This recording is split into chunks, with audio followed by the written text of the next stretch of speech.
Voting for the 2017 Legacy Awards has wrapped up, and at this time we recognize the winner as the breakthrough female athlete in the GAC this year. From Harding, Caroline Hogue, and Caroline joins us now. Caroline, just talk about your first year at Harding. Certainly one for the record books. So my first year at Harding, it was awesome. I loved my teammates. I loved the coaches. Like, I knew that was where I was supposed to be. And just going up there, I was a little nervous, but everyone just took me in. It was awesome. And the people are great in Searcy. Like, they're awesome. Like, I can go out to a restaurant and people know who I am. They're like, "Go Bisons." Like, just cheer me on. And, like, it's great. And so I had a great year at Searcy. And how quickly did you feel like you assimilated into the Harding culture? Oh, as soon as I got there. Seriously, it was just like snap of the fingers. I just felt like I was just there and I was accepted, and so it was good to come from a big school into something so little that everyone knew, the culture and the community. Everyone just knows who you are. And then certainly doesn't help or doesn't hurt that the team has such immediate success. When did you get the sense that maybe this year was part of something? You're part of something special. Ooh, that was probably December. November was kind of a rough month for us, but we were just getting all the jitters out. And then December, I was like, man, this is about to be fun, and it was. It was awesome, and we just went on and on and on until end of March, and just did our thing. Mm-hmm. And then your first run into a postseason, how did the intensity change first in Bartlesville with the GAC tournament? Well, in Bartlesville, we were like, guys, we got this. Like, we have to do this. And so we went out there and played our hardest in Tech. I mean, they're a great team. They always have been this whole past year. They played us real tight pretty much every single time. And we were like, we've got to, come out here and play hard. And so that's what we did. And then regional, even we got to play even harder. We got to go even harder. We got to make the most hustle plays, 50-50 balls. They all got to be ours. And then we just did that throughout the entire postseason. Before we can get to the regionals there, the selection show, certainly was a possibility you guys were going to get to host. But with the GAC tournament ending just that afternoon, tell us where you guys were when the selections came out, and then also when you learned that the Rhodes Reeves Field was going to be the host destination. Tell us about that part of the night. Oh yeah, so we were coming back from the Bartlesville tournament, and we stopped at a Starbucks, and we were all really nervous. Well, we thought it was going to be at like 9, but it was like 9:30, and so we were all just sitting there, but we all just got around the computer, and we saw we were hosting, so that was awesome. Which we thought we might, and then everyone knew we were gonna play Tech, and we knew we were gonna play Tech, but we were just sitting there, looking, because we had played them 3 times already, so we were like, I don't know, maybe.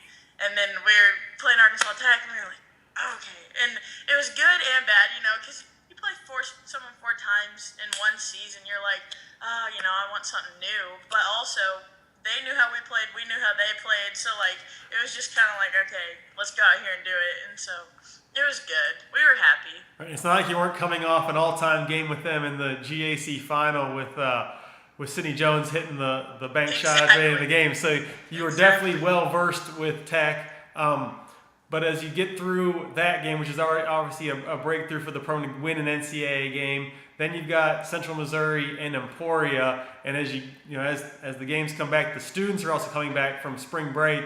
So talk about the atmosphere there at home as you guys advance further and further in the regional round.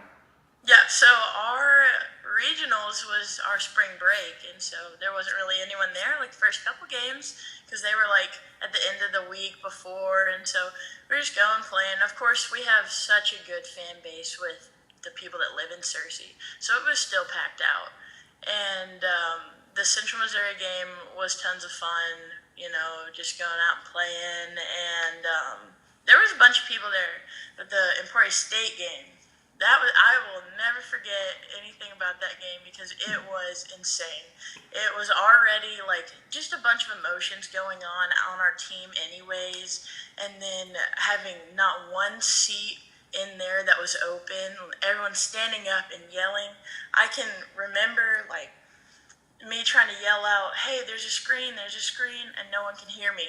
Everyone's just getting hit by screens because it was so loud and the atmosphere was just so intense, and it was awesome. I loved it. And you say you'll never forget anything about that day. What is the first memory that comes when I say the Emporia game? What is the first thing that comes to your mind? The crowd, everyone there, just standing up. I can just see everybody. That's what I think of. And then that game certainly is remembered certainly for your guys' furious rally in the second half.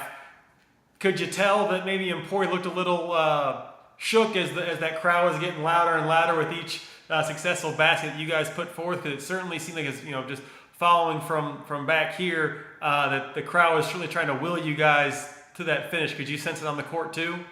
Oh yeah. Oh, the first half, the crowd was still in it, but like Emporia was just on their game, doing everything they should. Like we couldn't stop them. Second half, we went into the locker room during halftime, and I was like, guys, we can do this. We can still do this. This isn't over. And we're down by 18, and being down by 18 to a team that coach's favorite going to win the whole thing is pretty hard to come back from.